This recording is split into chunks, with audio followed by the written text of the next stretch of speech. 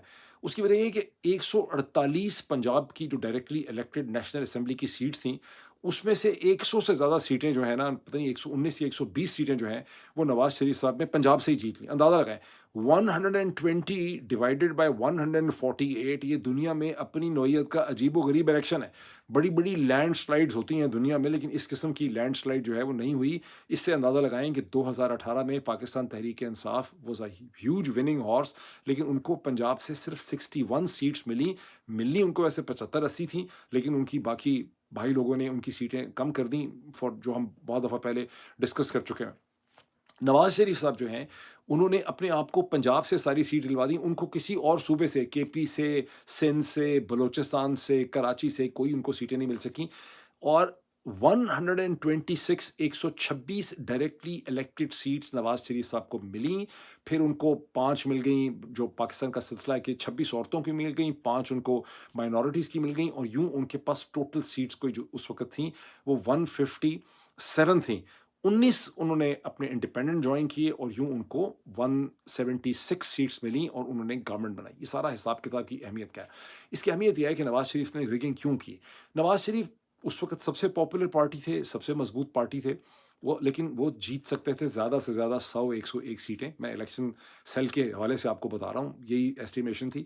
یہ جو انہوں نے ایڈیشنل سیٹیں اپنے آپ کو اس لیے دیں کہ وہ یہ ڈرتے تھے، لیجیٹیمیٹلی ڈرتے تھے کہ اگر میرے پاس سمپل میجورٹی نہیں ہوگی، میرے پاس ان کا گول تھا اس وقت 130 سے 131 ڈائریکٹلی الیکٹڈ سیٹس کا، تو اگر میرے پاس سمپل میجورٹی نہیں ہوگی تو اسٹیبلشمنٹ میری حکومت کو کنٹرول کرے گی، جس طرح سے بعد میں عمران خان کی حکومت کو انہوں نے 2018 کے انتخابات کے بعد کنٹرول کیا. اس لیے نواز شریف صاحب نے میسو ریگنگ کی، اور ساری ریگنگ ان کو پنجاب میں کرنی پڑی بیکاز پنجاب میں ان کی حکومت تھی پی ایم ایل این کی 2008 کے الیکشن کے بعد.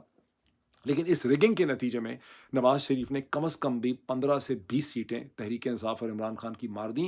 اس الیکشن کے اندر عمران خان کو اور پی ٹی آئی نے تقریباً 8 ملین ووٹ لیا، اور اس میں سے میجورٹی ووٹ، اس میں سے صرف انہوں نے 2.5-3 ملین ووٹ کے پی میں لیا. باقی ان کا تقریباً 5 ملین کے قریب ووٹ جو تھا، 50 لاکھ، وہ پنجاب سے تھا. سیٹیں ان کو کتنی ملیں؟ 8، کیونکہ نواز شریف نے بندر بانٹ اس کی اس قسم کی ہوئی تھی. اگر یہ ریگنگ نہ کی جاتی تو عمران خان اور تحریک انصاف دوسری بڑی سیاسی جماعت بنتے، 45 سے 50 سیٹیں ہوتی ہیں ان کے پاس نیشنل اسمبلی کے اندر، اور عمران خان ان 2013 would have emerged as a leader of the opposition in the national assembly. یہ پاکستان کی تاریخ کا ایک بڑا امپورٹنٹ مومنٹ ہوتا. اسی کو میں نواز شریف کا اوریجنل سن کہتا ہوں، جس کی وجہ سے پاکستان کی پوری پالیٹکس میں بعد میں انتشار پیدا ہوا. یہ نواز شریف نے اس وقت کیا. اب وہ اسٹریٹ فیس کر کے کہہ رہے ہیں کہ میں نے تو اس کو بڑی کوپریشن کا کہا تھا، اور عمران خان نے اسی وقت یہ اعلان کر دیا تھا کہ ریگنگ ہوئی ہے. وہ تو 35 کہتے تھے، 35 نہیں تھے، ریگنگ ہوئی ہے، اور 4 حلقے انہوں نے دے دیے تھے. ان 4 حلقوں میں میسو ریگنگ ہوئی بھی تھی، اور وہ سارا دھرنا موومنٹ ہے، ٹھیک ہے، اس کو اسٹیبلشمنٹ نے یوز کیا، لیکن یہ اس کا بیک گراؤنڈ تھا جس کے نتیجے میں یہ سب کچھ ہوا. کہ میں نواز شریف کی میں نے آج اسٹیٹمنٹ دیکھی تو آئی تھاٹ کہ میں آپ کو یہ تھوڑا سا کلیئر کر دوں. پھر چند گھنٹوں میں آپ سے ملاقات ہوتی ہے. Thank you.